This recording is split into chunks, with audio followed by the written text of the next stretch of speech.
Hello, everyone. Welcome to the Flux Dev Meeting for August 24th. Do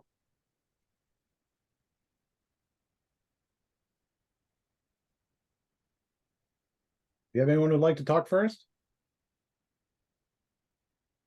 Yeah, I can say a few words about Flux 2.1 release that we managed to do today.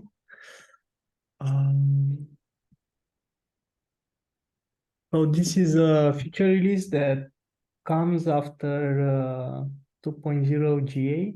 We promised people we are going to do a minor release at some time after the Kubernetes release to make sure that everything works.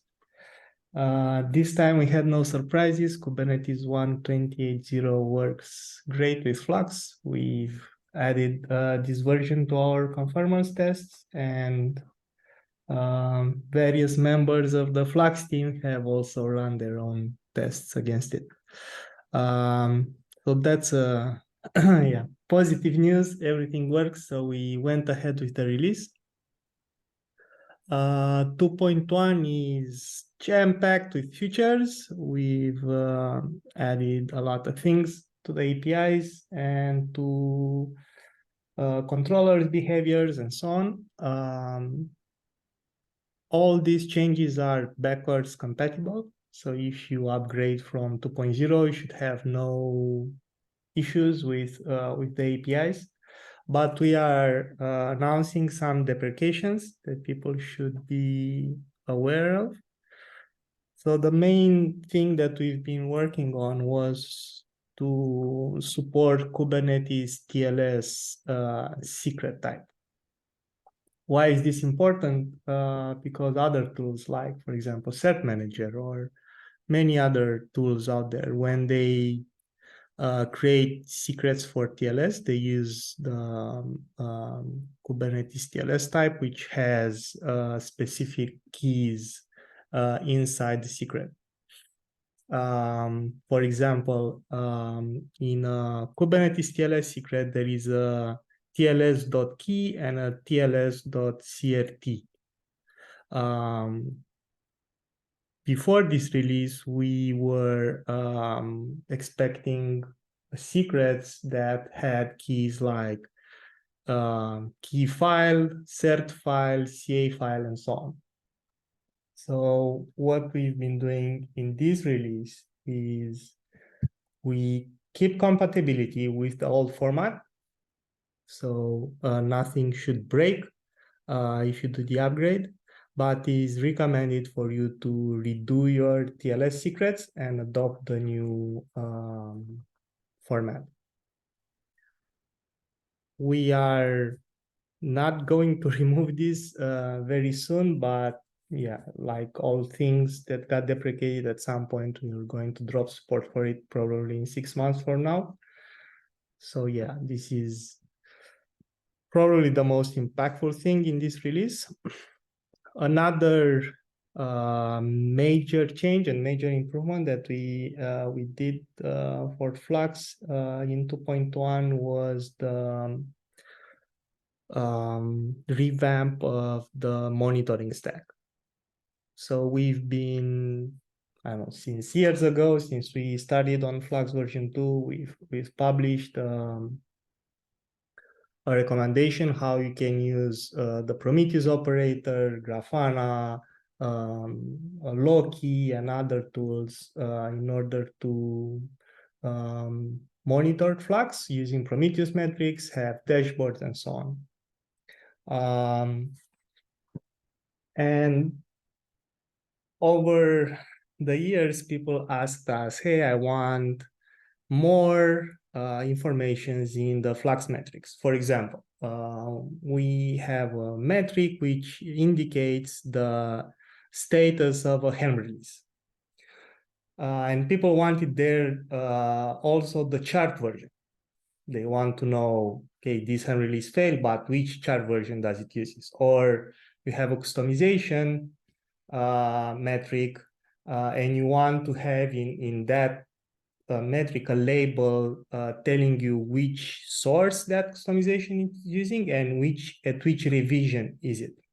like the Git branch or the Git commit and so on. And that would mean for us to modify each controller and expose all this information. It was quite challenging to implement that. Then Sunny discovered that state metrics, which is a Kubernetes project, has a custom resource exporter. So what we've been doing is we have deprecated the metric that we expose for Flux custom resources from within our controllers. And now we rely on kube state metrics to export all these metrics around Flux resources. And we have created dedicated repo for this. It's called Flux to a monitoring example, where you can see how we've set up kube state metric to export rich metrics with all the labels you want for all these Flux custom resources. So for example, the hand release metric contains char name, char version. The customization metric contains a label with the source name and the source revision and so on. But you are not stuck with the metrics that we decided to configure. The great thing about kube state metric is that you can go in there and add more fields. For example, maybe you want to add a label for the Git branch or any field in a Flux custom resource, be it in spec or in the status. You can configure kube state metric to add that information to the Flux metrics. So it's way more configurable, and I am very happy with this approach. Other things we have decided to work more on the Git side of Flux before we roll out the Helm improvements. So first on the roadmap, we said we are going to do Flux GA with Git repository customization. Then we are going to do a Helm GA where we do Helm repositories and Helm releases. We moved the Helm GA milestone to Flux 2.2 release. And in 2.1, we focused on improving and extending Flux Git capabilities. For example, we now have users have better control over the push operations. For example, for image automation controller, now we support Git push options. So with those, you could fully automate GitLab merge request. We have added support for Git ref spec that can be used to automate Gerrit pull request, or however it's called in Gerrit. So now we have a good integration for image automation with Gerrit, and we also added proxy support on a resource level. So for example, if you have multi-tenant clusters and one tenant uses a SOCKS 5 proxy to reach their Git repo, another tenant maybe uses a HTTPS proxy to reach their repos, and so on. Before this release, it was quite impossible to have multiple proxies because the proxy setting that we used to offer was at controller level. So if you've set up some proxy, it would have applied to all your tenants. And of course, this doesn't actually work if you have tenants have dedicated proxies. What we've been doing in this release, we have added a new field to the Git repository custom resource. And in there, you can tell source controller for this particular Git repo, when you do the pull, use this secret where, and in there you configure your proxy settings. So now tenants can be fully isolated, including their proxies. Did you say that the configuration for the proxy comes from a secret now? Yes. Excellent. That's great. I know someone who was looking for that. Yeah, I think most people that run multi-tenant clusters have this issue if they also use proxies. And now it's basically you would create a secret with the proxy URL that can contain authentication information there. That's why it's a secret. And that secret can be placed in the tenant namespace, where you also place the tenant Git repo, and you refer from the Git repo, hey, use this secret, read the proxy information from this secret and use this proxy only for that particular tenant. So that's what we did. Other features, new features, Datadog support for Flux alerts. A new way of dealing with server-side apply policies. So our users have discovered a particular situation where bootstrapping a cluster with ingress is quite impossible on GKE and other systems where you use Let's Encrypt. And the problem here is that in order to use Let's Encrypt with a GKE ingress, you need to create a dummy secret first with TLS keys that are not filled in. So they're in the secret, but they don't have a value. So if you put that in your Git repo, the secret definition with empty keys, Flux will apply that secret on the cluster. From there, Cert Manager sees the secret and fills in the TLS data from Let's Encrypt.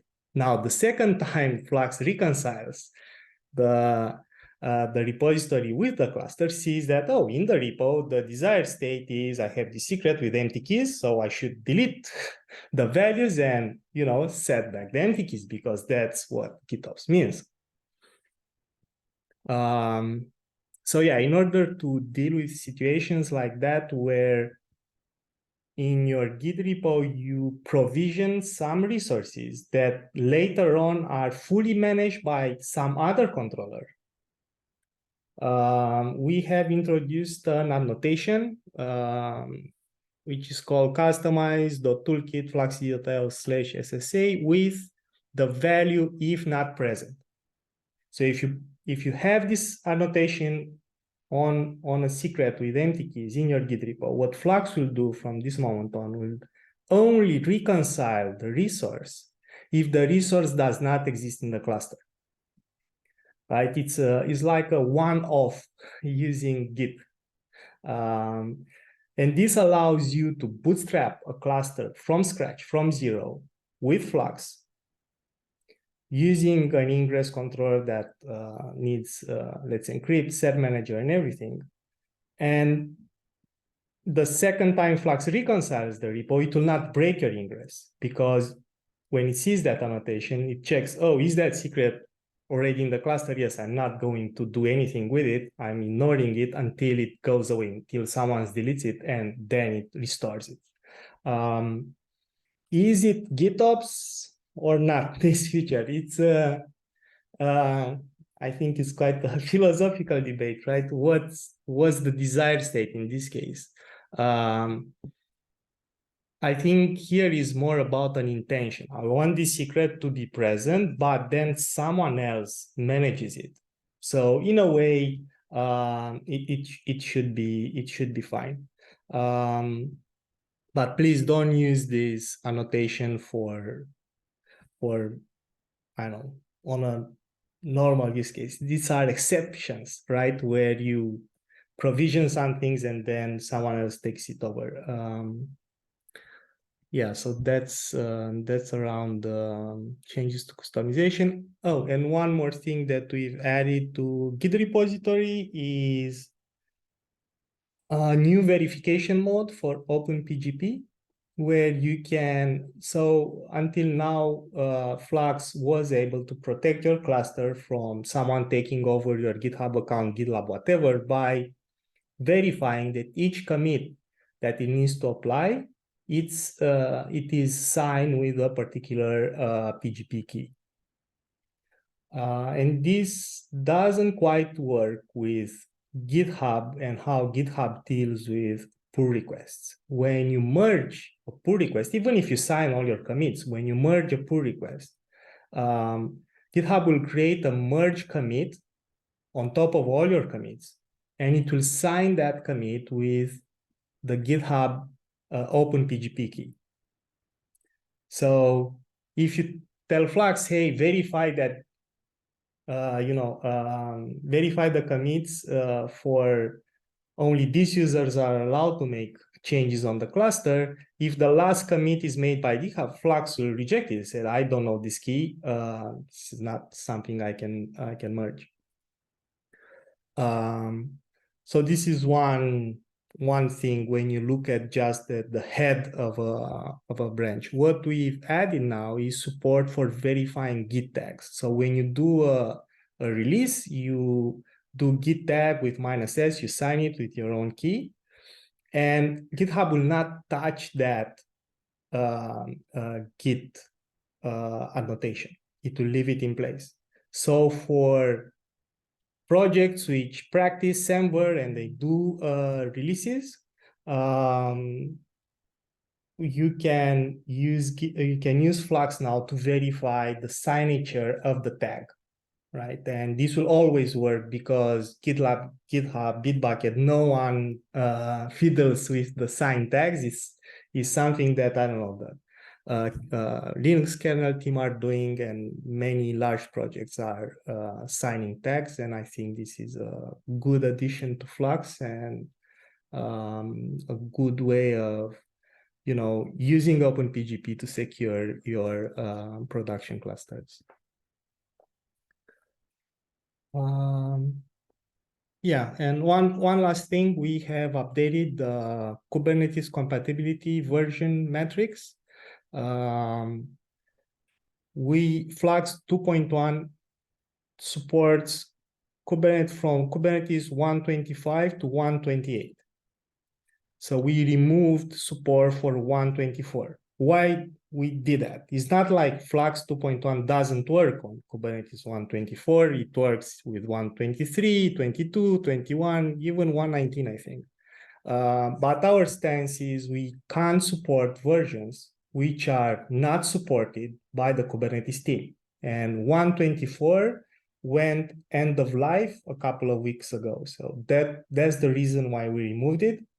But if you are running, I don't know, on EKS and you get support from AWS longer than what the Kubernetes team supports, or I don't know, VMware and others which have LTS releases of Kubernetes, we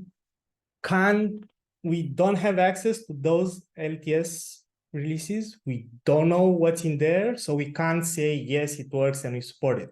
That's why we only test with Kubernetes kind, and that's why we follow the upstream end of life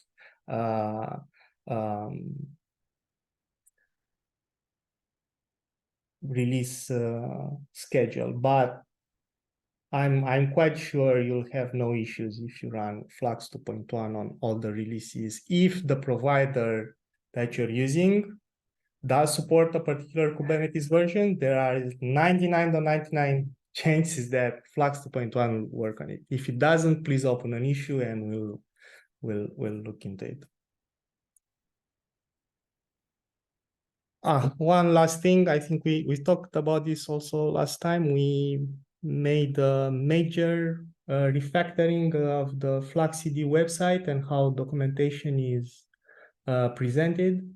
We have now a new Flux install section, which contains all the installation documentation, Bootstrap, how you configure for each GitHub, GitLab, whatever. We also have now specific pages for, I want to install Flux on air-gapped systems, or I want to customize Flux in a particular way, and so on. And we also have a new monitoring section, which explains what metrics we are doing, how Flux events work, alerting, and so on. And this is a first step. By the end of this year, we plan to improve and reorganize the whole website. But we started with the most important things like installation and Bootstrap, where we had these like huge single pages with all the information in there, and it was quite hard for someone that, you know, I have GitHub and I only care about bootstrapping on GitHub. Why should I read a thing that contains all the possibilities, right? So I hope we now have better scoped docs, and it will be easier for new users to get started. That's it from me, the new release. Any questions?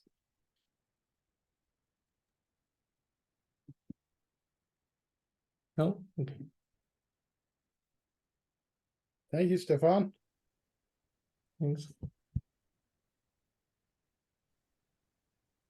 And the good news of the docs progress we've made so far, ancillary to the actual usability of the docs, is that we have a link checker that verifies all of the anchors. So now we know that even with all the docs that we've moved around, we do not have invalid link references on our site. So yes, he also told Googlebot to re-index everything, and hopefully also the Google suggestion when you search something specific to Flux will be better. For some things, Google already does a good job with Flux. It presents you with some commands. You don't actually have to go on the doc site. It pulls some things out, but with the new structure, I'm hoping it will be even better. So we'll have to check that maybe next week and see what improvements are there.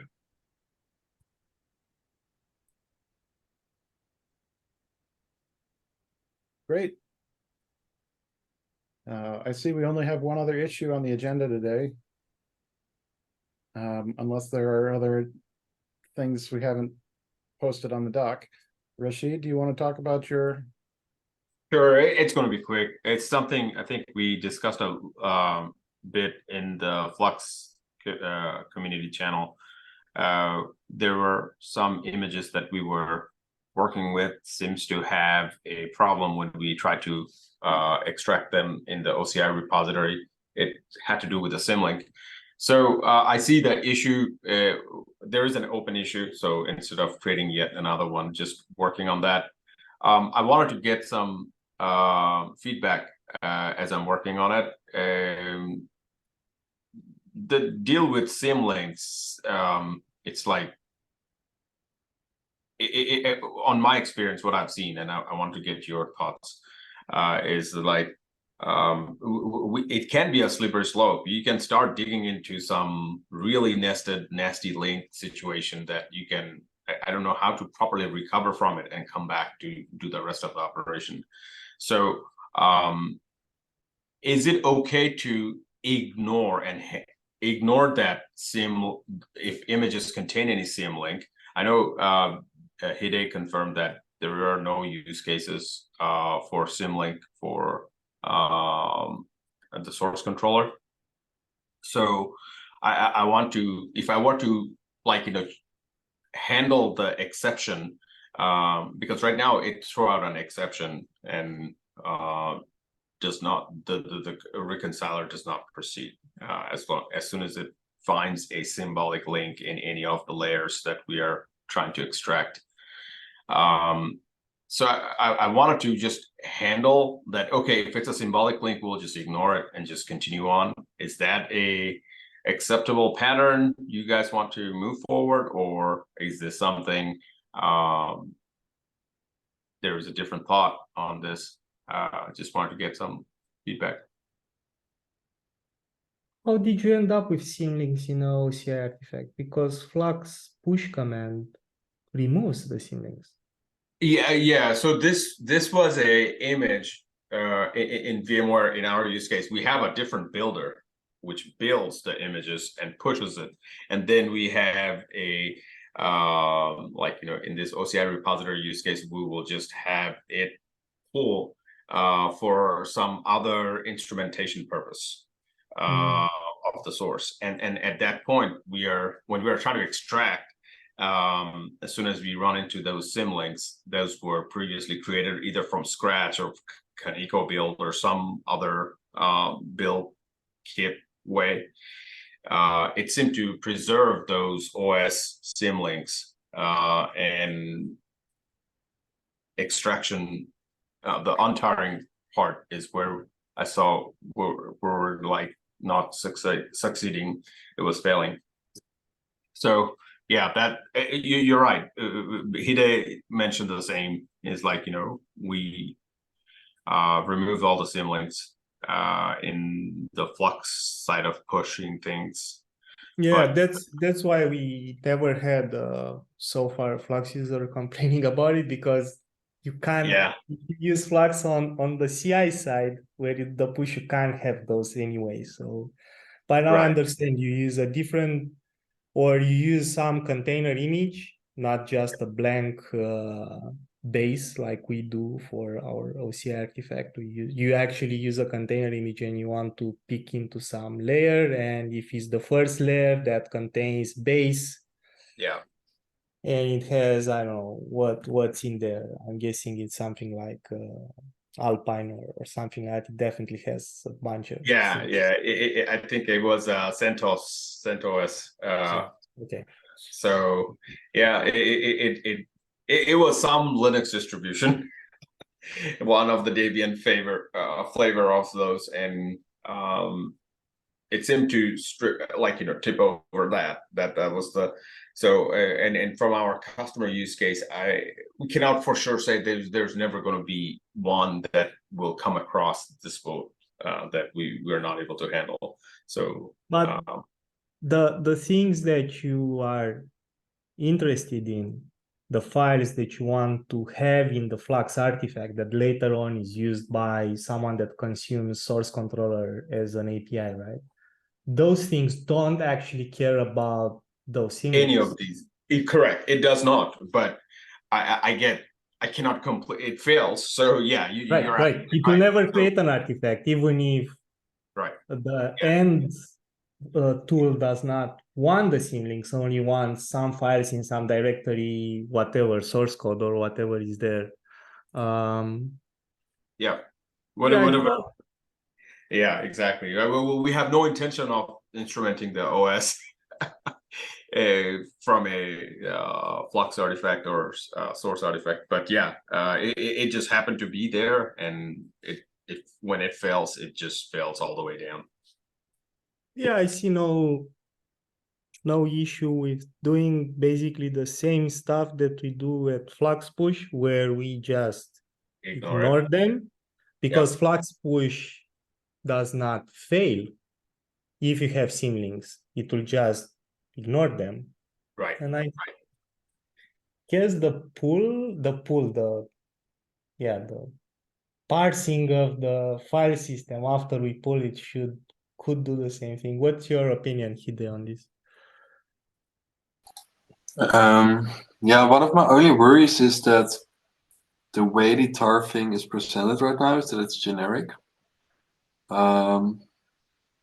So kind of tweaking that behavior without introducing a specific function or a flag would make it maybe a bit weird.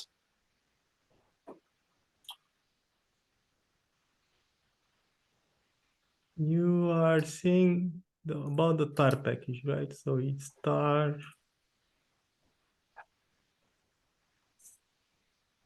We're talking about this, right?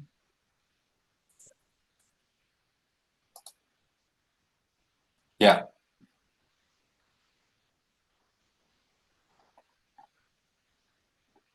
But it already has options, so we can just introduce another option. Yeah, that's what I wanted to say. We have a max antar size, and we could have some other option like. Where is the code where we error out? It's the default. Basically, if it's not a regular file or if it's not a directory, then we automatically return an error. So it should be just the taking into account that more file types exist, then I think when we had this discussion, I looked into what other libraries did, and I think there may be some other file modes we want to take in account to make it more graceful. But I need to find that reference again. But if I find it, I will hit you up on Slack. Okay, that'd be great. But for now, I would say just introducing a new flag in the option thing. Call it something like ignore symlinks, probably just.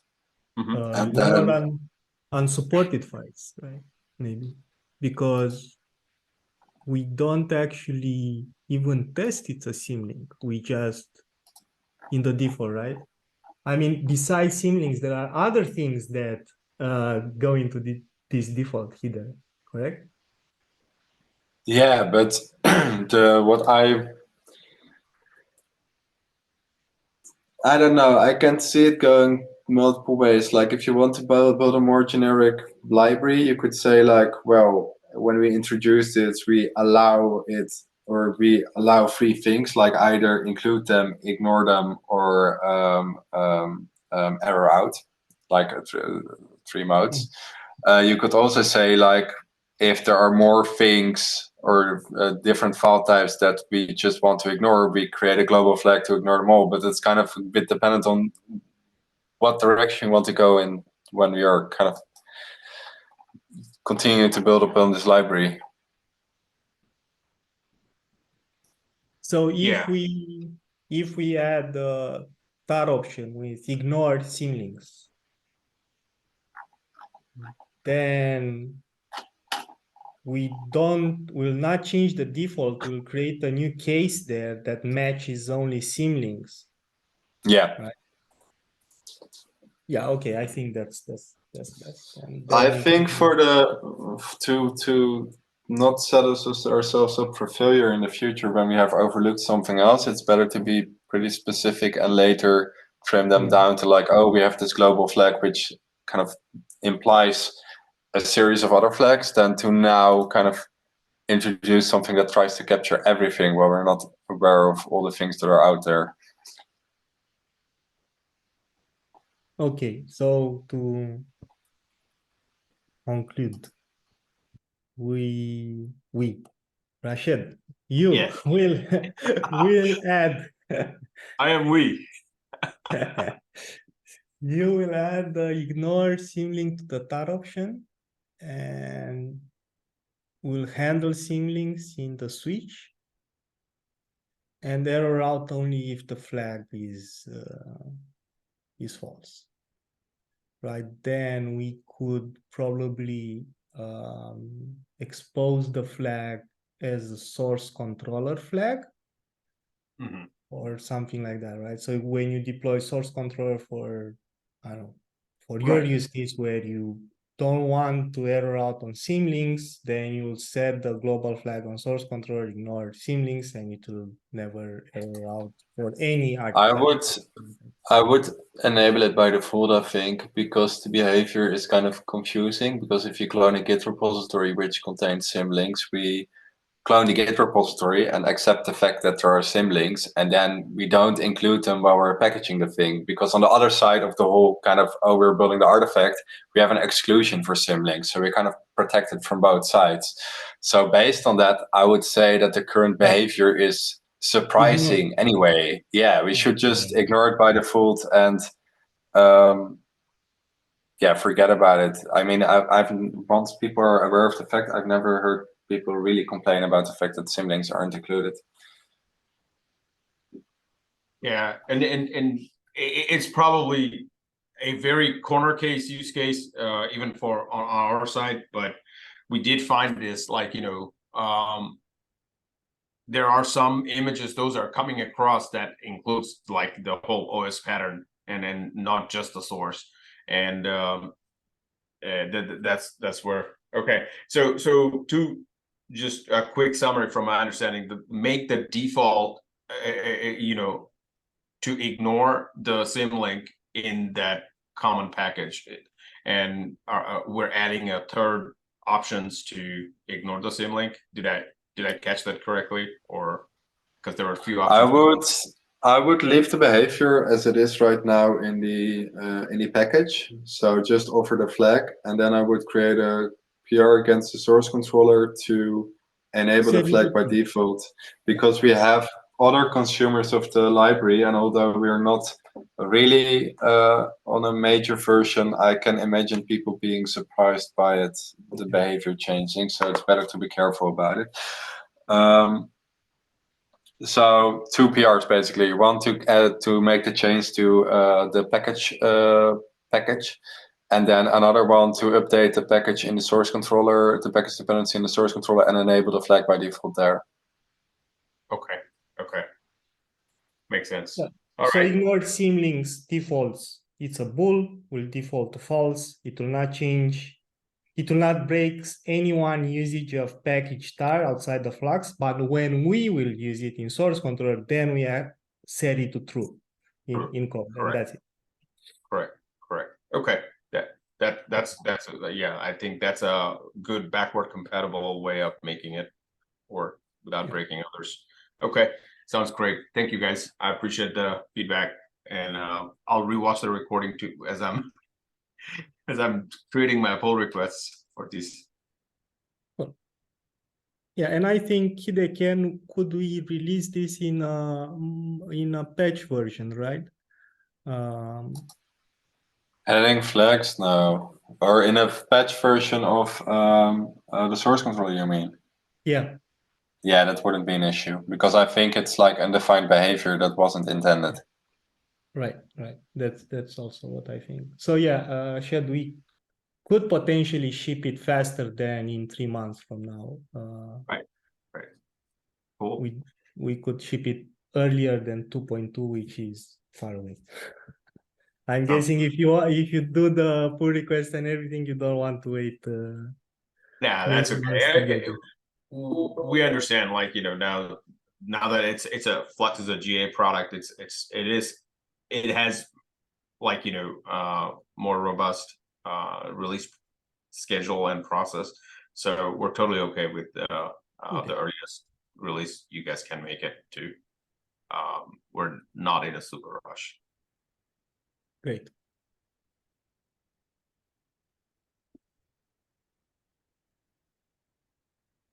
Any other topics?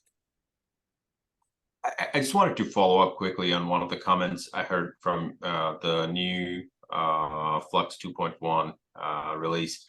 You mentioned something around pull request with GitLab. Can you give me a little bit more to that information? What's is different from the previous version of Flux? I can explain it, I think. Oh, cool. So I think you're talking about the push options that were discussed, right? Yeah. So one of the things that GitLab did really great compared to GitHub is that the Git specification has an option to provide push instructions together with the push you're making. So besides that it receives a package basically with all the changes you want to push towards the repository, it also receives a set of key value pairs, I think they essentially are. And what GitLab did is that they created a standard around those key value pairs, which you can tie together with your push operation and kind of be like, oh, based on what we're seeing now, the user wants to open a pull request with this change. I can actually give you the link to the documentation once I find it. But essentially, based on adding those options together with your push operations, GitLab can do certain tricks once they receive the request and to kind of act on your push itself. That's great. Thanks, Ide. That is fantastic. Yeah, if you have the link available, I just want to take a peek at it. Yeah, I can give you the link from. I posted it in the chat. Yep. Also from our docs. So what we in image automation update. Image update automation, sorry. When you create this custom resource, you have a bunch of configuration, what the controller should do when it does the push, right? Maybe it clones the main branch push the container updates in there, and maybe you want to push it to a different branch, so you don't affect the cluster in any way. Someone reviews it and you merge it, right? And how people are using this with GitHub, for example, is that they set a different branch name there, Flux updates or whatever, container updates, right? And what Flux will do, clones main, patches all the container images, OCI artifacts, and so on to the new version. Then it pushes a completely new branch to GitHub. Then you have to set up a GitHub action that watches for Flux automation or Flux auto or however the branch is called, and opens a pull request for you, right? So you need to use GitHub actions and this branch thing.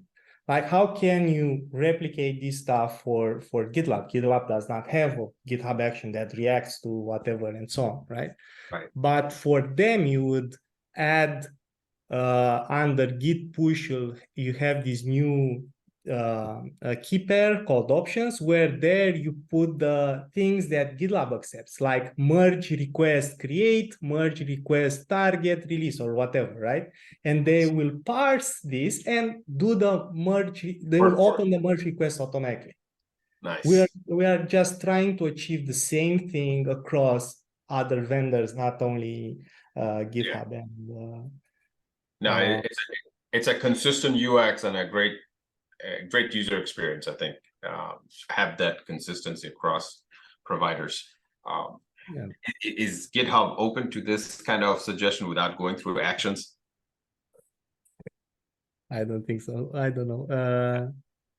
I guess GitHub actions are what people are used to now, and it drives more money to them because you also have to run them separately. Yep. So Yeah. I'm not sure. I haven't seen the Git options used by GitHub anywhere in their docs, so I'm guessing they don't rely on it. They have their own parallel API, while GitLab relies on this stuff. I'm not sure Bitbucket, what Bitbucket does, but yeah. Cool. Thank you. And the ref spec changes for Gerrit. Gerrit does not look at options. Gerrit looks at ref spec to create the same stuff. To open a Gerrit, how is it called? Change ID, so something like that. Yeah. It's called change ID. Yeah. Yeah, thank you. That helps. And like, you know, we were using some internal tools to handle the pull request, but I'll take a closer look at if we can leverage what's in the out of the box options for Flux. Yeah, options are very flexible, right? Because if you have your own custom tool that looks at options, then you create this API with your users. So you put in the Flux thing, the options there, and we know what to do based on them, right? Right. So it's flexible, not as flexible as the GitHub action where you can run whatever basket or whatever crazy thing you want, but it's quite nice. Cool. Thank you all.